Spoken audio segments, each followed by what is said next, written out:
দেখেন, আমাদের বাংলাদেশের মূল অর্থনীতি কৃষি নির্ভর অর্থনীতি।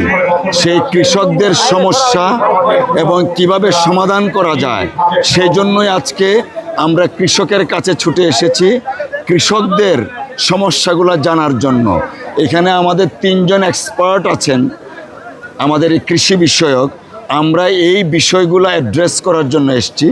আমাদের রাষ্ট্র মেরামতের যে 31 দফা আছে, সেই 31 দফার মধ্যে 27তম দফা কৃষি সম্পর্কে আমাদের বিস্তারিত বর্ণনা দেওয়া আছে। আমরা এই দুর্গাপুর এবং কলমাকান্দার মাটি কেমন মাটি, সেই মাটিটা আমরা আগে রিসার্চ বা গবেষণা করা হয়েছে। এইখানে কোন ধরনের বীজ, কোন ধরনের ধান উপযোগী, সেইগুলো আমরা আইডেন্টিফাই করেছি। কোন ধরনের শস্য উপযোগী, সেগুলো আইডেন্টিফাই করেছি। আজকে আমরা এই কৃষকদের নিয়ে বসেছি, তাদের কথা শুনছি, আমাদের কথাগুলো শোনানো হবে।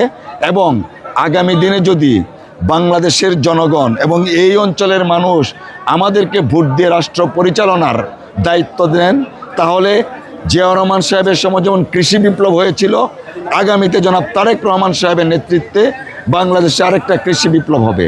আপনারা জানেন, ইতিমধ্যে বিএনপির ভারপ্রাপ্ত চেয়ারম্যান জনাব তারেক রহমান সাহেব ঘোষণা করেছেন, ইনশাআল্লাহ রাষ্ট্র পরিচালনায় যদি বিএনপি আসে, আবারও শহীদ জিয়ার খাল খনন কর্মসূচি আমরা হাতে নিব।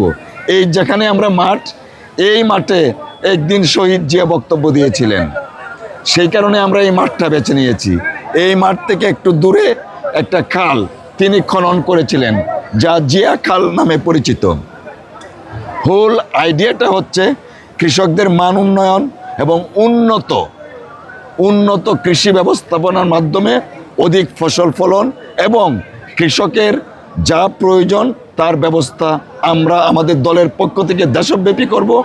আর এই এলাকায় আলাদা একটা আমার মহব্বত, কারণ আমি নিজে একজন কৃষকের সন্তান। আমি কৃষকের সন্তান হয়ে কৃষকের কষ্টটা আমি বুঝি, কৃষকের প্রয়োজনীয়তাটা আমি বুঝি। সেই জন্য আজকে আমরা এই সমাবেশটা করছি। থ্যাংক ইউ, ধন্যবাদ।